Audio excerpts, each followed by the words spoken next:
Om Sahana Vavatu Sahanao Bhunaktu Sahaviryam Karavavahai Tejasvinavadhitamastu ma vidvishavahai.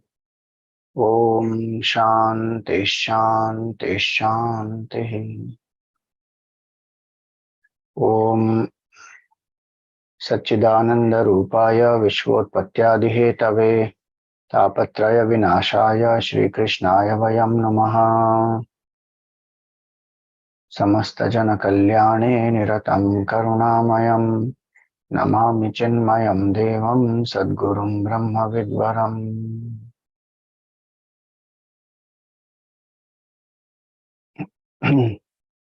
Hari Om, salutations to all. Welcome to the fifth canto of Srimad Bhagavatam. Adhik Mas is Purushottam Mas, and Bhagavan's grace, we are able to start the fifth canto today. We have been studying the four cantos Bhagavatam from a few years now. So 4 cantos we have completed. Many of you have joined now. So if you want to catch up with the 4 cantos done earlier, you can visit the Chinmay Shivam YouTube channel and you will find Srimad Bhagavatam playlist. All the talks are uploaded there. Even these talks are getting live streamed, so you can even watch on YouTube or wherever you want, Facebook and YouTube, and they will also get added in that same playlist.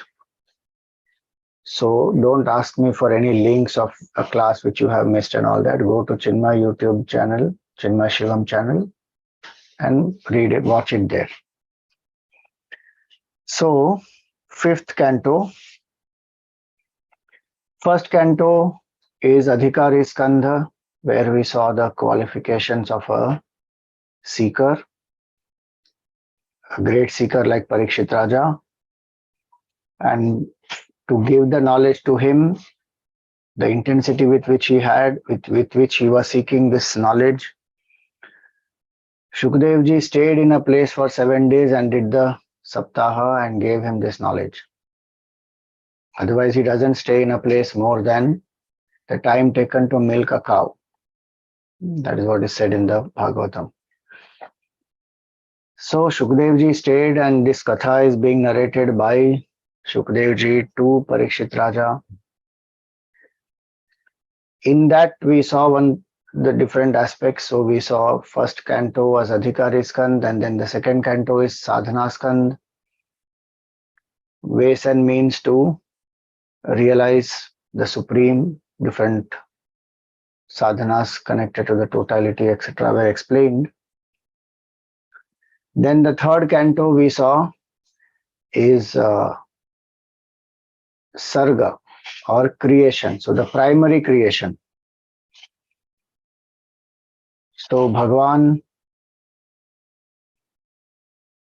Narayana, from his Nabhi, Brahmaji comes out, and Brahmaji is given the knowledge of the Chatushloki Bhagavatam by Bhagavan Narayana. And the primary level of creation, different senses, etc., that was explained. The next canto, fourth canto, is Visarga, the secondary level of creation. And in that specifically we saw the 4 Purusharthas and 4 prasangs to elaborate the 4 Purusharthas. So Dharma, Artha, Kama and Moksha. So Dharma prasang was explained through the story of Daksha Prajapati and how he did not invite Shivji to the yajna because he felt Shivji insulted him. And so the yajna which is done without dedication to Bhagavan will lead to only one's downfall. So Dharma Prasanga was explained, and how then Daksha's pride is humbled and then he accepts his mistake, he repents for it. So Dharma Prasanga was explained. Then Artha Prasanga was explained through Dhruva and how he attains the vision of oneness with the divine. Then came Raja Prithu for Kama Prasanga. how he ruled the whole earth. He's the avatar of Bhagwan himself, and he did Ashwamedha Yajnas, 100th one he was about to do, and Bhagwan himself manifested there and he told him not to continue that. Raja continues to follow the instruction of Bhagwan, and then he continues to rule in dharmic way. He addresses his praja. So how one rules, how one has power, how one enjoys, but without getting attached to anything. And then Moksha Prasanga, we saw Raja Prachin Barhi and the Prachetas, and how Prachetas were taught by Naradji, and they got mukti. Naradji came and taught even the father Prachin Barhi. Prachetas, they worshipped Bhagwan Vishnu through the stuti that Lord Shivji taught them, and they got darshan of Bhagwan Vishnu. They also ruled, and eventually they also got mukti. So all this we saw. Now the 5th canto is where we see about sthanam. So if you remember, there are 10 characteristics of a Mahapurana. Sarga, Visarga, Sthanam, Poshanam, Utayah, like that. There are 10 aspects. A Mahapurana will cover these 10 topics. So after the first 2 cantos in Bhagavatam, the rest of the 10 cantos, so first is Adhikari Skand, then Sadhana Skand, and after that are the 10 topics covered by Bhagavatam. So Sarga, Visarga, 3rd and 4th. Now is Sthanam. Sthanam means the place. Literally, Sthan means place. But in what is the whole creation established? So Sthanam is Bhagwan only. So the glory of Bhagwan will manifest through various prasangs which will come in this. Now story-wise, if we see, Maitreya Rishi was explaining to Vidurji, and Vidurji asked different questions about creation, about dharma, etc. And in that context, Maitreya Rishi was explaining about 5 children of Manu and Shatrupa. So Uttanapad, Priyavrata, Akuti, Prasuti, and Devahuti. So Uttanapada's son is Dhruva, and his charitra we saw. Devahuti we saw through Kapil Muni's charitra. Akuti was married to Yajna. Prasuti was married to Daksha Prajapati. So Daksha Prajapati's prasang also we saw. Now Priyavrata is left. But what happened at the end of the 4th canto, when Vidurji heard about Bhagwan Narayana and his glories, and how Prachetas also got mukti by his grace, his mind, Vidurji's mind, is absorbed in Bhagwan's nature and Bhagwan's glory. He doesn't want to hear anything more. He thanks Maitreya Rishi and he goes. Remember, Maitreya Rishi was told by Bhagwan Krishna himself that you gave this knowledge to Vidur. I could not give anything to Vidur, and I have to depart from this world. So only 2 people were there before Bhagwan departed from this world. They were there with him. One is Uddhavji and one is Maitreya Rishi. Uddhavji was told by Bhagwan, you go to Badrinath and then you meditate there and you will experience oneness with me. And Maitreya Rishi was told, you wait, Vidurji will come, you have to give this knowledge to him and tell him specially that I remembered him. And I have told you to give this knowledge to him. So that is the glory of Vidurji also. So Vidurji came to Maitreya Rishi, and then he explained everything Maitreya Rishi told him, and then Vidurji now very content. He doesn't want answers to any other questions now. There are many questions he had asked, but he is very satisfied now, having heard glories of Bhagwan. He got some other answers earlier, but there are some more questions which are left, which he had asked earlier. But he is not wanting to know. But Shukdev ji is narrating this episode to Parikshit Raja. So Parikshit Raja is very curious that what happened to Priyavrata. And so the fifth canto starts from there. Because the other four siblings of Priyavrata, everything is known about them now. Devahuti, Akuti, Prasuti, Uttanapad. So now comes the story of Priyavrata. So he says, he starts here. Parikshit Raja asks the question to Shukadevji. So this is Srimad Bhagavat Mahapuran, Panchama Skanda, Prathamodhyayah, Raja Uvacha. Priyavrata Bhagavata Atma Rama Katham Mune Grihe Aramata Yanmulaha Karma Bandha Parabhavaha. Yes, Priyavrata Raja is a great Bhagavata, meaning great devotee of Bhagavan. Atma Rama, he revels in the self. Katham Mune, O sage, how did he, get involved in the household life? Because generally, Grahe Aramata, the mind will not revel in the worldly affairs, enjoyments, relationships, etc. Devotee's mind of a person who is reveling in the self will not revel in all these. So how come Priyavrata Raja, he got into the Grahasthi life and then he had children and all that? And he says here, this Grahastha life is Yanmulaha Karma Bandha. It is the cause of Karma Bandhan and Parabhavaha. And it obscures one's true nature. See, in general, when we see a Grahasthi's life, then the possibilities are these. So it is not that a person, every Grahasthi will be bound.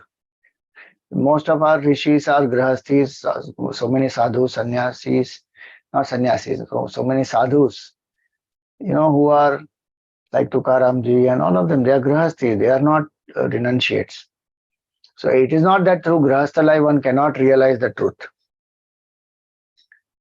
But the point is that majority identify themselves with the body, with the Jiva Bhav, and they develop attachment to kith and kin, family, relationships, enjoyment. So, Vitteshana, Putreshana, Lokeshana, all that will come in the Grahastha life. The three basic desires. Vitteshana is the desire for wealth, prosperity, success. Lokeshana is for popularity, fame, glory. And Putreshana is for child, family. So these are things which will bind a regular person. And so those who are devotees of Bhagavan, those who are reveling in the self, who have vairagya, basically that's what he says, their mind will not revel in this. Even if they have a family, they are not attached. Even if they have some wealth like Janak Maharaj had, but he is not attached. Even if they are very glorious, powerful, popular, it doesn't obstruct their devotion. Nor they run behind any of these. So they are not interested. So here he asked that question, that how come, because Priyavrata Raja is supposed to be a Bhagavata and Atma Rama, then how did he rejoice in family life? How did he take this up? Otherwise the mind is not interested in all this. Like how one is not bothered about childhood toys and interested in playing with childhood toys having grown up. Then he says, Nanu nammukta sanganam tadrishanam dvijarshabha griheshvabhi niveshoyam pumsam bhavitumarhati. That for people like him who are free from attachment, mukta sanganam, great amongst the Brahmanas, meaning he is addressing Shukadevji, that dvijarshabha, amongst the Dvijas, the glorious one. So Dvijar Shabha. So amongst them, those who are free from attachment like him, oh great amongst the Brahmanas, how does their mind get into any of this? Gruheshu abhiniveshoyam. How is it possible that they can live in the grahastha life? महतां खलु विप्रर्षे उत्तम श्लोकपादयोः छाया निर्वृत चित्तानां न कुटुम्बे स्पृहा मतिः. He says that one whose mind has found shade under the lotus feet of Bhagavan, then how will they conceive attachment to the family? Chaya nirvrita chittanam na kutumbe spruha matihi. So the devotion that a person has for Bhagavan and the enjoyment that one experiences, the joy that one experiences through surrender and bhakti and remembrance of Bhagavan, how will the mind of that person revel in grahasthashram? Oh no, Swamiji, it is possible. But the point is, one may have that type of a devotion, dispassion, but people in the world will still expect. They will have expectations that, my spouse should be like anybody else, be attached to me, be, caring for me all the time and remember me and all that. Should not forget me. And here is somebody who forgets the entire world and revels in Bhagavan, then how will the grahastha life match? You see, Tukaramji's wife, she used to continuously nag him. And he is reveling in Bhagavan. So she can't fulfill his expectation of, supporting him. He can't fulfill her expectation of continuously, thinking about the samsara and food and clothes and people and talk about whatever worldly things are happening and raga and dvesha. It's very difficult. So the temperament of a person who wants to get into grahastha life and the temperament of somebody who is having great level of dispassion, they are totally different temperaments. And this Priyavrata Raja had that temperament of a devotee and who has dispassion. That's why they said Atma Rama and Bhagavata. So how did he get into grahastha? That is the question that he's asking.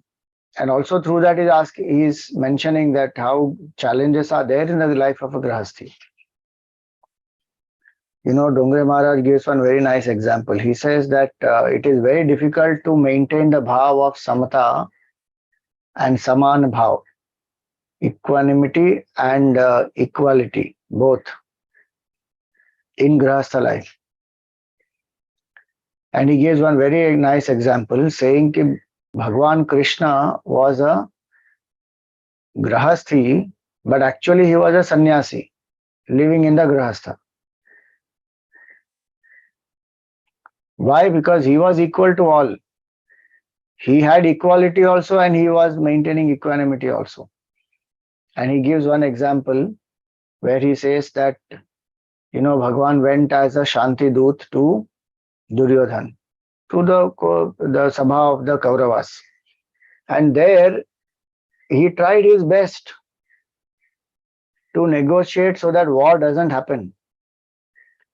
And he took the liberty of even saying to them that, Pandavas will be happy with 5 villages. We don't want war to happen.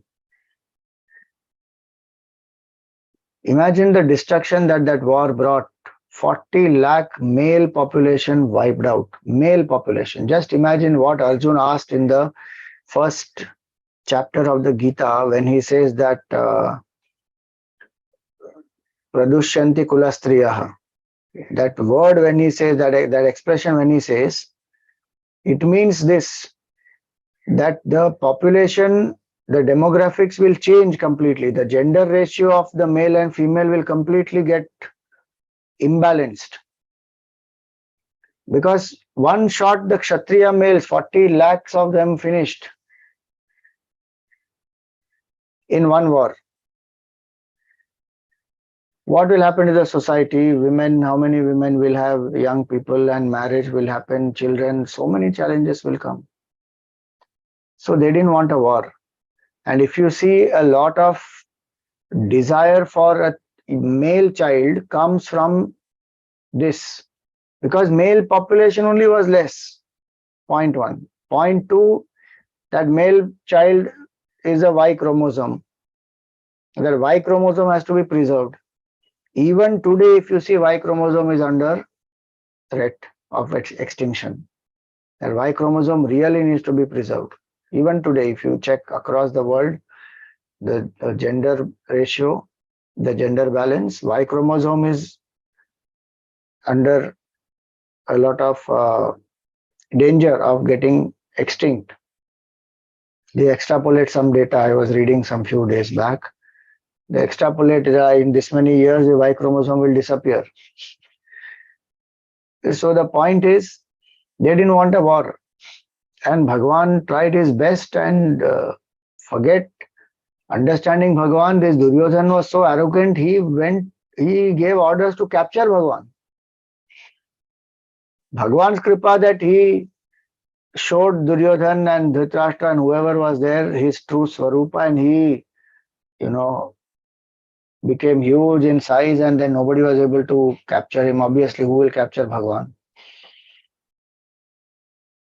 After insulting Bhagwan like that in the court, and Bhagwan was a Dut after all. In that context, he was playing the role of a Shanti Dut. He did not have the basic Maryada towards the Dut. What is the Dharma towards a Dut? He didn't follow any of that, Duryodhana. But Bhagwan does not have any dvesh against him. How do we know that? Because when Duryodhana goes to Bhagwan, shamelessly he goes not to seek his support. One Akshavani Narayani Sena Bhagwan has, and his Narayani Sena is very mighty. They already have 11 Akshavanis with them. Pandavas have only 7. They have 10, sorry. They had 10 Akshavanis at that time. Pandavas had only 7. Still the Duryodhana went to Bhagwan shamelessly.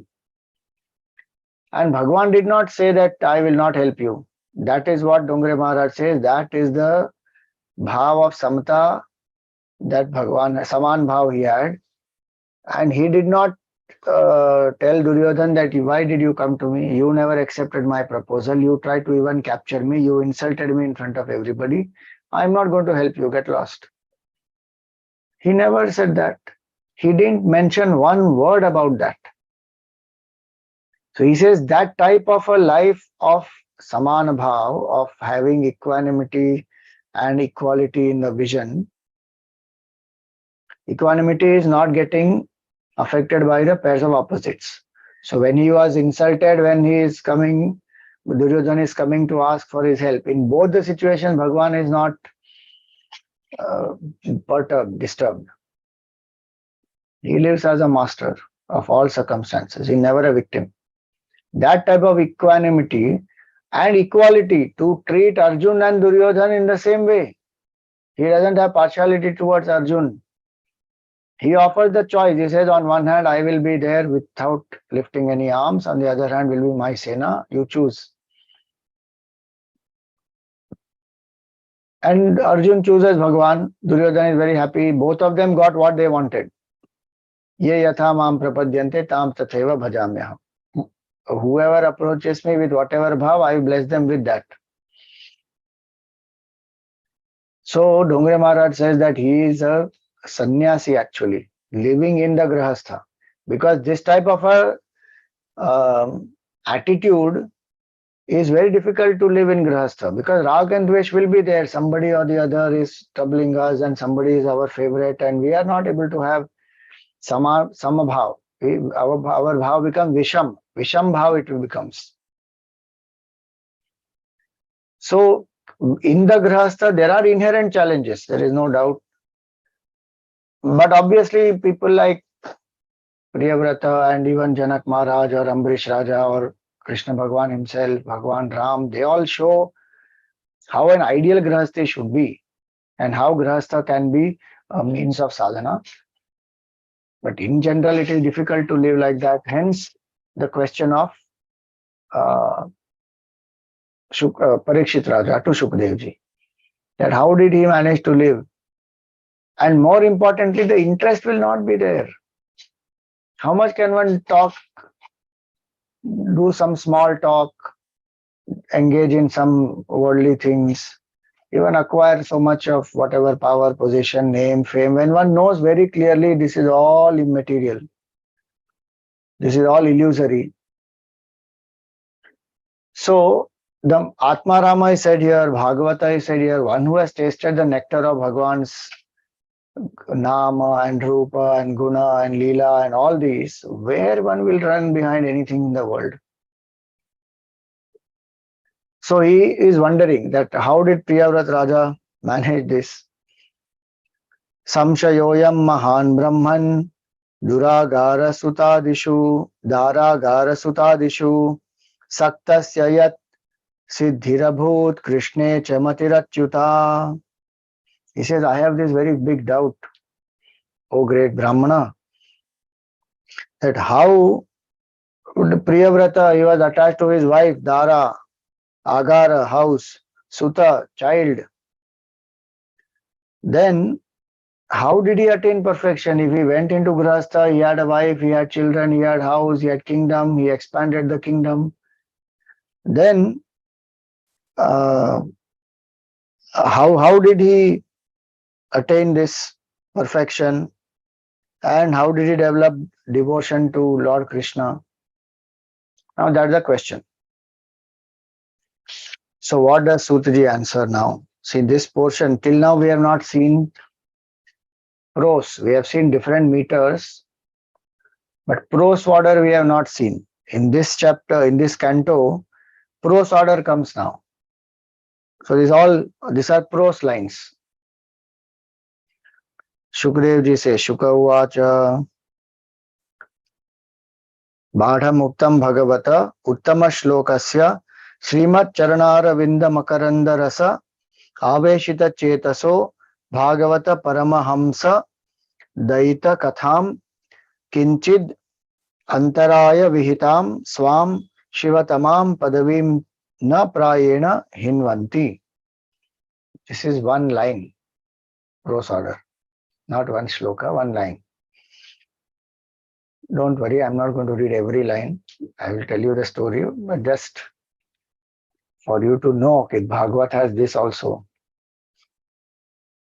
Very difficult it is. Bhagavatam, by shlokas themselves are very difficult and many are long.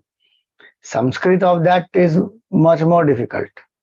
Grammatical analysis is so much more difficult. That's why then the philosophy and then the deeper interpretation and Vedantic understanding, so it becomes subtler and subtler. So even for a scholar, it is said Bhagavatam is the test. Whether that person has sound knowledge, whether in grammar or in philosophy, both will be tested in Bhagavatam. Vidvajananam Bhagavate Pariksha, it is one big test. So here, what does Shukdev ji say now? Shukdev ji says, yes, what you have stated is right. That in general, that is what happens, that people get attached to the house and the child and the power and position and enjoyments and everything, but whose mind is fixed in enjoying the honey of the charming feet of Bhagwan Shri Hari, they don't give up sadhana, they don't give up satsang, they keep listening to the katha of Bhagwan. And Bhagwan is their beloved. So he says here, who is the beloved of his devotees and ascetics of the highest order. So those grahasti devotees as well as the ascetics of the highest order, Bhagwan is the beloved of both. So even though there may be some temporary obstacles or challenges that may come in the life of such a grahasti, they don't get attached to any of those things which generally a grahasti will get attached to. How? Because they are reveling in the remembrance of Bhagavan. So it is said now he comes to the answer about Priyavrat Raja's story now. He says that Priyavrat Raja, even Shukdevji said, even Parikshit Raja said that he was a great Bhagavata, great devotee of Bhagavan. So Shukdevji also replies saying that yes, it is very well known that he was a supreme devotee of Bhagavan. And how did he develop devotion? Through adoration and service of Naradji. See how many people Naradji has inspired. Huh? Very interesting.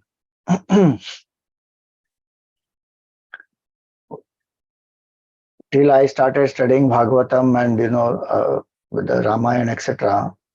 Even I used to have a different idea about Naradji because we have been taught all that.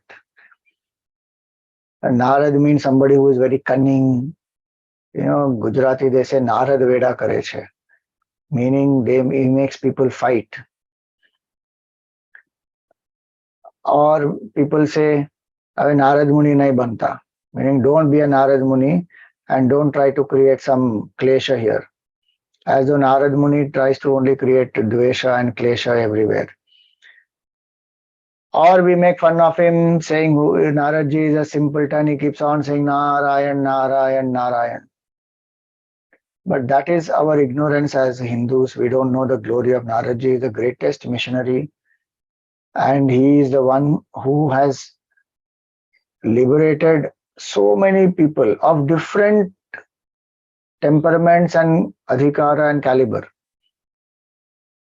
To a small child Dhruva, Naradji only gave the knowledge.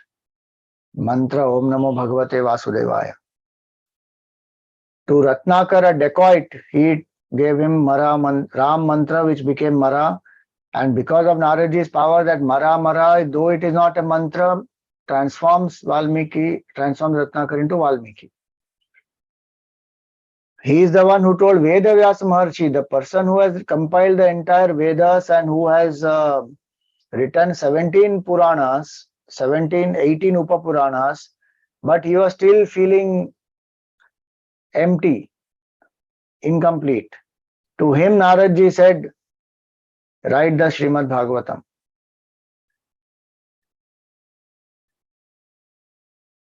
And when Naradji's advice he followed, Vedavyasji wrote about Bhagavan's life and Krishna's life especially, then he felt so fulfilled.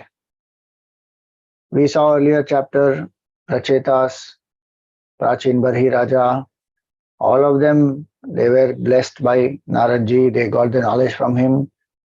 Like that, you will see so many examples. Naradji only is the one who is inspiring people. Even with Bhakti Mata, she is young and her children are old.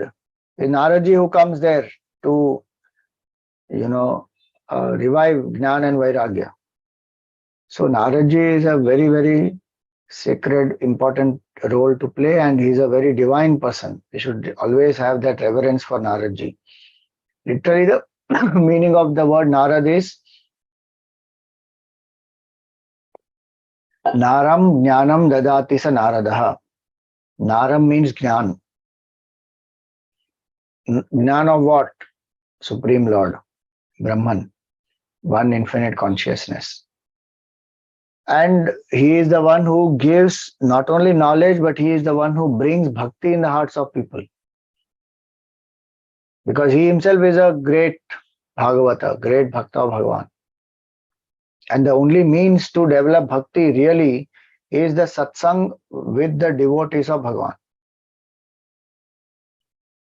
Because only a candle which is lit can light another candle. Somebody who has some bhakti can only transfer it to others or help others to develop bhakti. Otherwise, it will not happen. Bhagavan's kripa brings us in contact with the devotees of Bhagavan, and through the satsang with the devotees of Bhagavan, bhakti will arise. So here it is like that. Priyavrata Raja, he has been serving Naradji, and through Naradji's kripa, he has developed deep devotion for Bhagavan. So he says here that through adoration of Narada's feet, easily come to know the nature of the highest reality. That's why he's called Narad. He comes to know the nature of highest reality. And he was about to renounce the world. Priyavrata was about to renounce the world. But at that time, his father comes, Swayambhu Manu. So this Swayambhu Manu, he comes there and he wants Priyavrata to continue after Uttanapad is gone and then Dhruva and all that happens. Now he wants Priyavrata to continue. But Priyavrata does not want to go into Grihastha. His mind is absorbed in the thoughts of Bhagavan. So the father has come at that time, Swayambhu Manu. And why did the father want Priyavrata to rule? Because the Raja must be a person who is devoted to Bhagavan and who is virtuous and who has great abidance in Dharma. Those are qualifications of a Raja. You think about it. Today, the people who are in politics, who are in power, who are controlling, ruling, today meaning whatever, in general across the world, if you see, does anybody even bother that this person has devotion to the Lord? How much the person has selflessness? What is the vision? Can the person put nation above the self? Nobody bothers about any of this qualification. It is all money, power, democracy, game of numbers, appeasement, and person is educated, not educated, qualified, not qualified. If they are able to get through the right numbers, they come to power. What will they do sitting in power? What is the vision? That and all nobody bothers. Earlier they used to have this clarity. So Swayambhu Raja is searching and he knows that his son is capable. Elsewhere you will see today, the fifth canto will tell us the story about Rishabh Ji and then Bharat Raja, and that Bharat Raja, you see, he had 11 children. But he did not find any of them capable to rule. So he didn't give them the kingdom. The point to understand here is that kingdom is not about power. Kingdom is about seva. And the Raja is supposed to be the Pratinidhi of Ishvara. And here the qualification to become Raja is deny Ishvara. That is how in Kali Yuga people think. And people who have been ruling us and governments, so many of them have been anti-Hindu, anti-God. And that is their qualification. Because they have to destroy. Anyway, the point here is Swayambhu Raja, Swayambhu Manu, he wanted to make Priyavrata the king because he is an ideal person who has abidance in Dharma, who has devotion for the lotus feet of Bhagavan, who is reveling, who has knowledge of the self, good values, virtues, will definitely be able to benefit the praja and bring happiness to their lives. So now he wanted Priyavrata to become the king. Priyavrata wants to become sannyasi. Generally, people don't want others to become sannyasis, especially their child. They don't want them to become sannyasi. Somebody else's child can become sannyasi, but their child should not become sannyasi. Because somehow they feel that, oh, we will lose our child. Child will not be anymore bound to us. And is our child after all. How will we live without the child? All that attachment will be there. So one doesn't want. Very rare are those parents who will say that you do what you have to do. You have come into this world. If it is your decision to be a sannyasi, so be it. Forget being a sannyasi. Even regular professions, people don't allow the children to take. They impose themselves on the child, and whether in marriage, whether in family, whether in the career, everywhere, so much of dominance. That ego doesn't allow others to live in freedom, but it wants to do what it wants to do. That's the hypocrisy of the ego. We want freedom for ourselves, but we don't want to give it to others. Others should be subservient to us.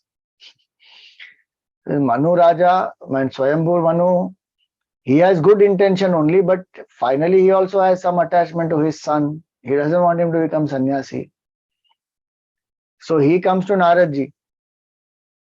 Because Priyavrata is with Naradji and he's serving there, and now he is made up his mind almost to renounce.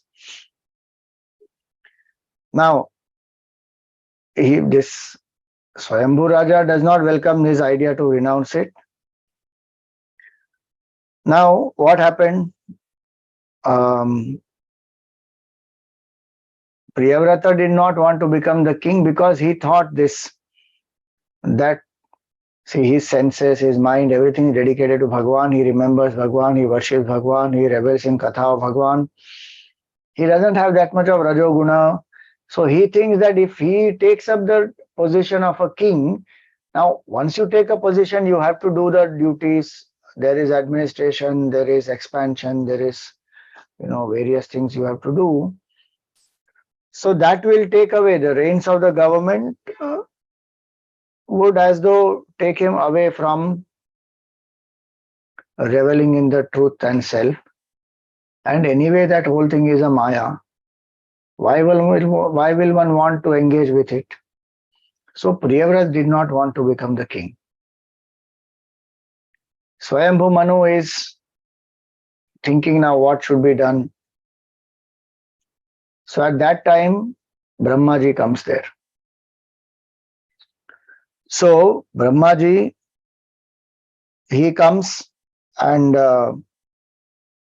from his Brahmaloka is come, and with him all the 4 Vedas also have come. So the understanding here is Veda is not a book. And if you know, many of you know that the entire creation is pervaded by phenomenal forces, and all the Vedas, etc., they also have forms. So if you see Dattatreya Bhagavan, he will have 4 dogs. Those 4 dogs are 4 Vedas in that form. So the Vedas take form. Vedas are considered Shruti Mata by us. It is not inert book. It is mother. It is sacred. It is divine. Veda is Bhagavan himself. So we worship Veda Bhagavan. Because it is the Vani of Bhagavan, it is Vangmaya Rupa Bhagavan only. So these 4 Vedas came with Brahmaji. And then of course there are others, Gandharvas and Siddhas and Munis and many people who came with him, Sadhyas and Charanas. And so he approached the prince, illumining the entire valley of Mount Gandhamadana. Now when Naradji saw that Brahmaji himself has come, he worshipped Brahmaji, gave him various items, articles of worship. Swayambhu Manu and Priyavrata also, both of them also worshipped Brahmaji, and both of them joined their palms in prayer to Brahmaji. And Brahmaji accepted all that offerings which were given, and then he spoke, because he came specifically for a purpose. So he spoke to Priyavrata, and he says, Shri Bhagavan Uvacha Nibodhata te damritam bravimi masu yitum deva marhasya prameyam vayam bhavaste tata esha maharshihi vahama sarve vivashayasya dishtam. So he says that, listen, O dear child, I speak the truth to you. What is that? You don't find fault with the Lord, who cannot be known through ordinary means of cognition and whose bidding we have to compulsorily obey. Meaning it is the will of Bhagavan only that you have to take up this path of Grahastha. He says, I cannot know, Shivji cannot know, your father cannot know, even Narad cannot know that what is the divine will of Bhagavan. Whether through asceticism or erudition, through yogic power or intellectual acumen, through affluence or religious merit, with the help of another or by oneself. Through none of this one can find out really what is the will of Bhagavan. Because finally each of us are his equipments and his instruments. We have to follow the will. Bhagavan will manifest his will through different people, through intuitive insight as well as through different people. And we may only know certain things at a certain point in time. We don't know the full plan. That's what he means. That if your father has come to you that you should enter Grahastha, Brahmaji himself has now come down to explain. There must be some deeper reason. Bhagavan is inspiring him to tell you to take up this life of a Grahastha. And now I have also come. So there must be a deeper plan. You have surrendered to Bhagavan. You accept the will of Bhagavan. So he says that living beings ever maintain their connection with a body bestowed on them by the unmanifest Lord. And why that body is required? Because we have to go through certain karmas. So birth and death and grief, infatuation, fear, joy, sorrow. And to do karma, to do work, for all that the body is given to us. Then he gives one very powerful example. He says that we are bound by the rope of three gunas, that is Prakriti. We all bear offerings to God just like the four-legged animals, especially the cow or the buffalo or even the bull. They are tied through their nose. The rope is tied, and then the farmer or the cartman controls that animal through that rope. So to go left, to go right, to stop, to start, all that. And those animals are serving the master. He says, same way, we all are jivas controlled completely by Bhagavan, and our work is to serve the Lord. So now he says that taking whatever form the Lord has ordained for us, according to our attachment to actions dominated by a particular guna, we have to do our duty. It is like the blind have to depend on the one who has the vision to lead them forward. So in that same way, we undergo pleasurable or painful experiences decreed by God, oh dear Priyavrata. Meaning it is Bhagavan's Ichha. Now one may say that, okay, any parent may impose anything on the child and say that, it is Bhagavan's will, there should be some greater plan, so you should take this up. It is not like that. That's why Brahmaji said here that each of us have a body and we have temperament. And the three gunas are there. That combination of the three gunas determines our temperament, and we have come here to exhaust those karmas. It should be in line with that. Whatever path we choose should be in line with our varnashrama dharma.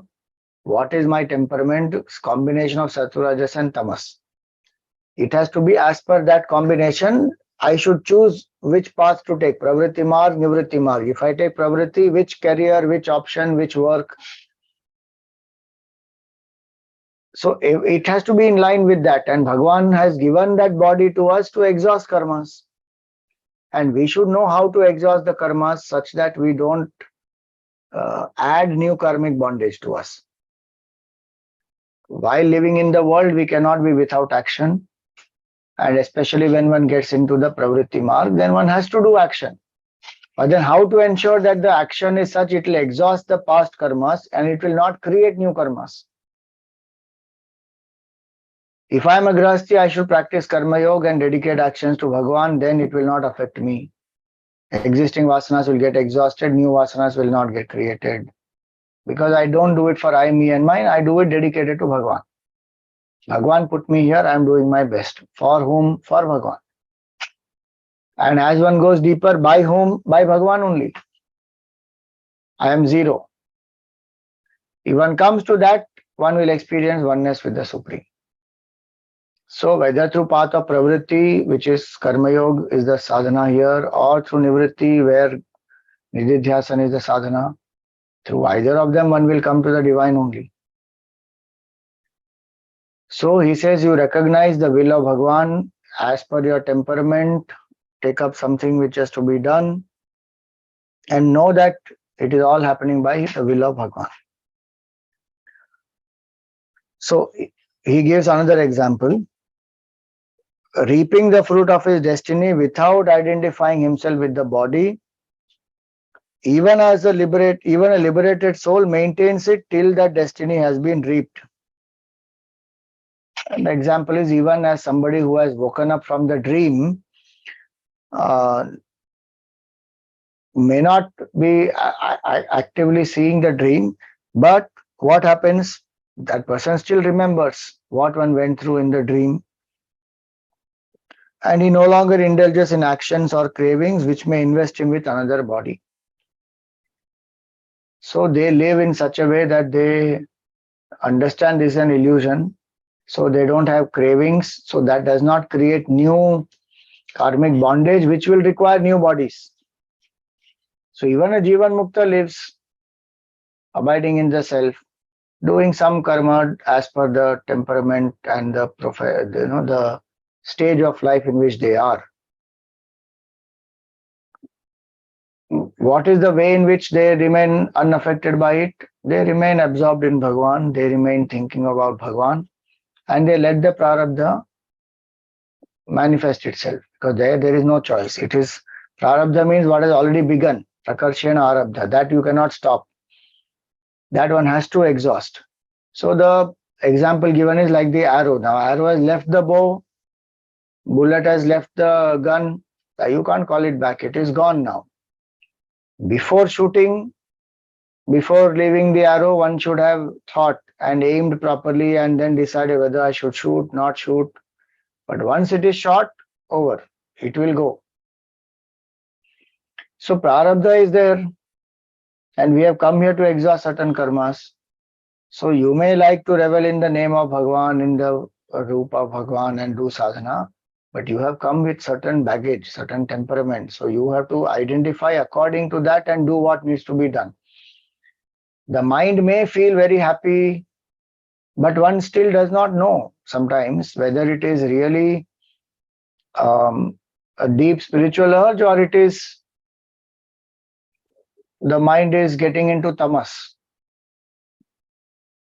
One requires a lot of alertness to think, am I escaping from my duties, or am I actually very deeply inclined towards a life of quietude? There are ways and means to find out. It is not that it is not possible and one should doubt like that, but one should be alert, especially before one renounces the worldly life, responsibilities, because the life of a sannyasi or a recluse or an ascetic who has left the grihastha is more difficult. It is not easy, because there one has to control the senses, one has to withdraw the mind, one has to engage in iridhyasan, one does not have likes and dislikes, one lives on what people give as food, as bhiksha. Lots of challenges will be there. So if somebody thinks that I will be happier there because ये झंझट है, ये family life बहुत बड़ा झंझट है, उसमें नहीं पढ़ना है, सन्यासी बन जाएंगे, then that is escapism, because one did not take up grihastha thinking there is a lot of responsibilities and challenges which will come. I don't want any of that. More will come there in the subjective life, in renunciation. Here there's an outlet to do work, to serve, to purify the mind, to experience desires through a certain dharmic way. So the vasana pressure, desire pressure, all can be eased very naturally in a dharmic way, and one becomes ready for renunciation. And there it is not there. Once a person renounces, then you can't enjoy certain types of pleasures and live in a certain type of way and acquire certain types of things. And if one has not purified the mind, then like the Lord says in the Gita, ayukta kamakarena phale sakto nibadhyate, that ayukta will, not integrated person will be attached to results and will be suffering. Whether it is grihasthi or sannyasi, one has not integrated one's mind, exhausted the karmas, become, have vairagya, then it will not help. So he gives that example here. saying that even a Jivan Mukta continues to live. So there is no solution there. One can't drop the body. So one has to choose according to one's temperament.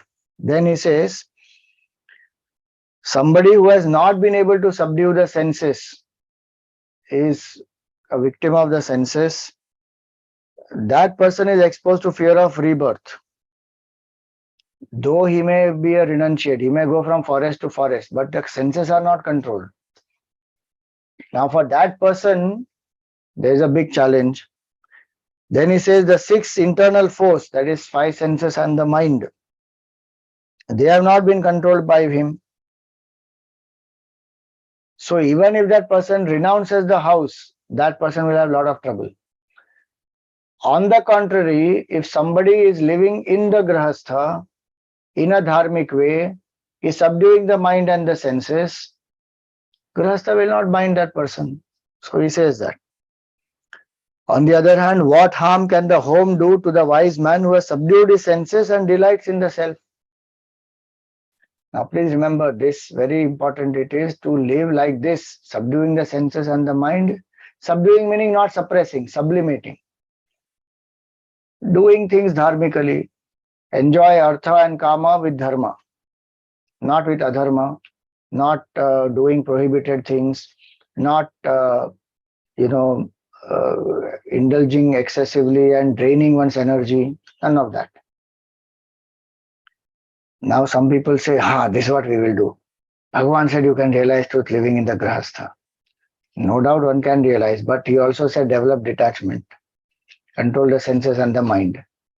Now those who don't want to do that, become indulgent, get bound, get attached, then that grahastha is going to pull us down.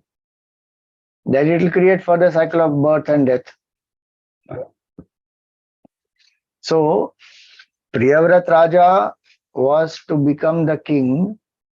Swayambhu Manu and Brahmaji both are trying to convince him, saying that you can also be in grahastha with this attitude. Do your duties, purify the mind, and you will gain the truth. So it will not be taking you away from spiritual path. It will aid your spiritual growth with the right attitude if one gets into it. Where one becomes a sevak. See, the ideal grahasti who is one who is a sevak of the family, of Bhagwan, of the society, of the Pitrus, of the Devatas. This question, what did I get? That question only has to dissolve. But today that question gets strengthened more and more. And today people don't want to get into grahastha because they think, I want my freedom, my life, my rules. I can't, stay in a family. I can't serve people in the family. I want my privacy. I want my time. I don't want to spend my time taking care of people. Let there be some servant for that. And what do I want? I want to just eat, drink, enjoy, do what I want to do. Or even child they have, and they're not bothered about bringing up that child properly. The child is full time with the maid, and this person is going out everywhere. What kind of mindsets are those? So grahastha has a deep purpose. And yes, marriage is an institution for the betterment of human being as well as for the society. It is both the individual and the society. Now, if somebody says that no need of any marriage at all, whatever benefit comes from marriage comes through live-in relationship also. That lack of commitment itself is a big problem there. No, we can be committed without getting into marriage. That and all is very dicey. Very few people can live through like that. Marriage commitment itself, people are having so much of trouble to maintain. And because of social stigma, they are still holding on. Otherwise, they'll just break. And today, so many are breaking just like that. Otherwise, there's no concept of divorce. And I'm not saying divorce should not be done and people should continue to suffer in life, get exploited by somebody who is not, dharmic. That's not the point. The point is that it's a life of adjustment, it's a life of service, it is a life of putting others first. Through that, the spiritual evolution will happen. Now, that's what he says here, that the grahastha will not harm if this is the attitude that one has. He who is keen to subdue the six foes should in the first instance strive to conquer them while remaining at home. That is what has to be done. Before trying to renounce the world and try to contemplate on the self exclusively, the mind must be trained, and to train the mind, first one must stay in grahastha. Sannyas is the last ashram. Grahastha comes before that. If one is very well trained, one has subdued the senses and the mind, one has deep vairagya, then one jumps even from brahmacharya to sannyasa. Shankaracharya ji went, Vivekananda ji went straight. Mandana Mishra, he went through grahastha and then he took up sannyas, became Sureshwaracharya, one of the great disciples of Shankaracharya ji. So, we have to understand that. Here he says that one should stay at home, subdue, for he alone who has ensconced himself in a stronghold is able to overcome even powerful enemies. When these internal forces grow weak, the wise man may roam about at will. When the mind has been subdued, then you renounce. Then there is no problem. So he says that have devotion to the lotus feet of Bhagavan, and through that you conquer the six enemies. And grahastha is the best way to do that, where we dedicate all our actions to Bhagavan, remembering the Lord. Therefore, enjoy on this earth the blessings bestowed on you by that Supreme Person, and then, wholly free from attachment, be established in the self. Now, Brahmaji says this. So, Priyavrata Raja, he doesn't resist. He understands the logic, he understands what Brahmaji has said, and his own father has come, and then he sees Naradji also, his teacher, and Naradji also, yes, approves that. So, Priyavrata Raja accepts. So, very iti sam abhihito महाभागवतो भगवत भगवतस् त्रिभुवन गुरोः अनुशासनमात्मनो लघुतया वनत शिरोधरो बाढ़मिति स बहुमानम उवाह. So he accepted whatever was told by Brahmaji. He said very well. He accepted what Brahmaji said. He bowed down to Brahmaji as a token of humility. He bowed down also. And Brahmaji also was very, very well honored. He was pleased and he went to his abode. What happens next? We continue in our next class. For today, we will stop here. Every class, when we finish, if you have any questions, you can raise that hand symbol and a Q&A can happen after the Arati. So we will do the Arati, and then if anybody has any questions, you can ask.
You are able to hear?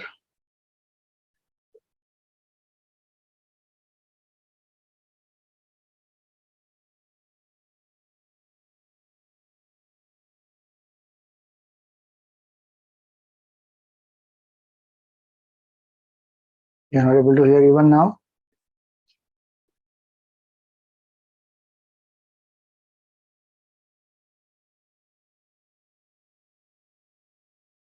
One minute.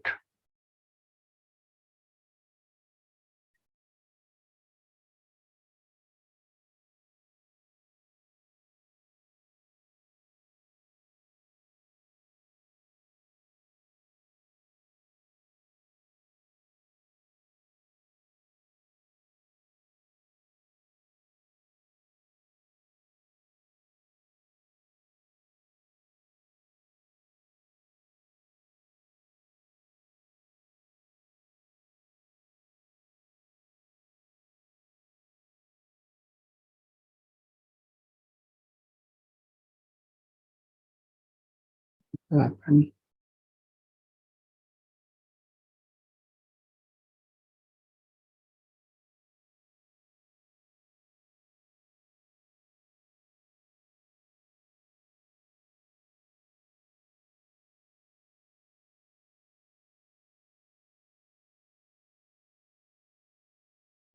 मंगल आरती प्रिया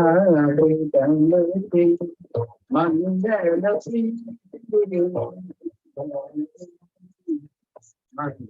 शांति हसनी दशनती मंगल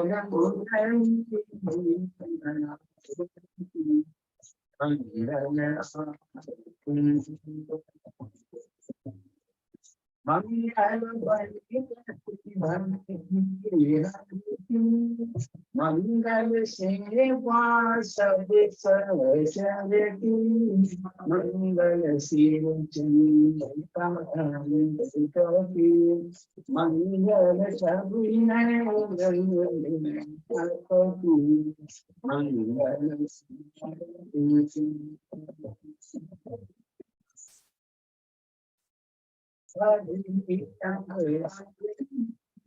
मंगल निरंजन श्री मंगल आरती करती रे सखी मंगल चित्रमयी सागर मंगल मंगल शोभा मंगल माधु मंगल सीता मंगल मंगल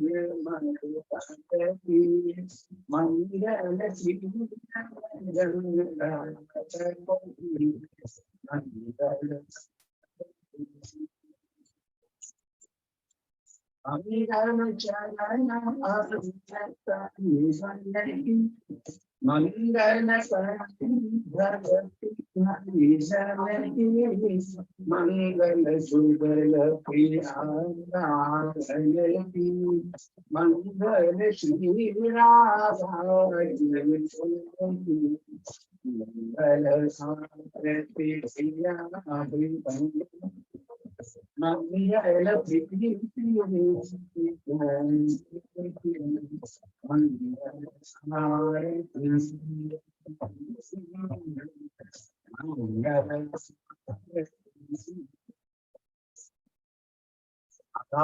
कृष्णचंद्र भगवान की जय।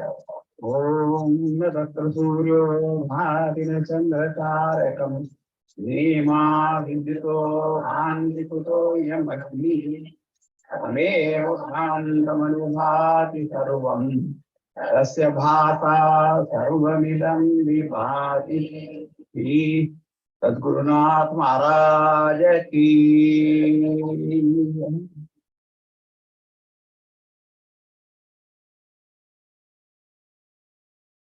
Okay. Yes. Hari Om Guru. I wanted to know, because this is the first time I'm attending your lecture, so I wanted to know which book can I follow? Is there any PDF or the book to read with proper good discussions that you gave, like you gave? So the book, so if you're registered, we sent you an email. In that we have mentioned also in the email. You can check in the spam in case the mail has gone to the spam folder. Okay. The shlokas I'm reading is from the Gita book of the book of Gita Press, which is the Srimad Bhagavatam. The code number is 0564. That has some 0564, and that has the Sanskrit text and the English translation. In case you want Hindi also, the books are available in Gita Press. And the lucid commentary of this is Puja Guruji Swami Tejomayananji's commentary is there. And one can read that. That's a lucid commentary. That doesn't have all the shlokas with all translation and all. That is just the proper story form. The whole thing is narrated with certain selected shlokas given as quotations. So you can follow either of these. So for a beginner, what do you suggest who has no knowledge about all these things? You go through Guruji's book. Okay. You want to follow any shlokas as I'm saying, then you need to buy Gita Press book. If you just want to listen and you want to understand the Bhagavatam as the essence, then you follow Swami Tejomayananji's book. Okay. This will be from your Chinmaya Mission book. Chinmaya Mission website you can get. chinmayamission.com website, you will get Bhagavatam book. Thank you. It was a wonderful talk. So many of my problems were solved listening to all this. Thank you. Om Purnamada Purnamidam Purnat Purnamudachyate Purnasya Purnamadaya Purnameva Vashishyate. Om Shanti Shanti Shanti. Harihi Om Shri Gurubhyo Namaha. Harihi Om. In case some of you have not registered, you please register. Otherwise, you will not get the details of this, what we sent by email. So some of you, if you have come directly through the, that community, Swatmananda community, you may have joined, then you please register. I will put the link again on the group. You can register. Thank you. Hari Om.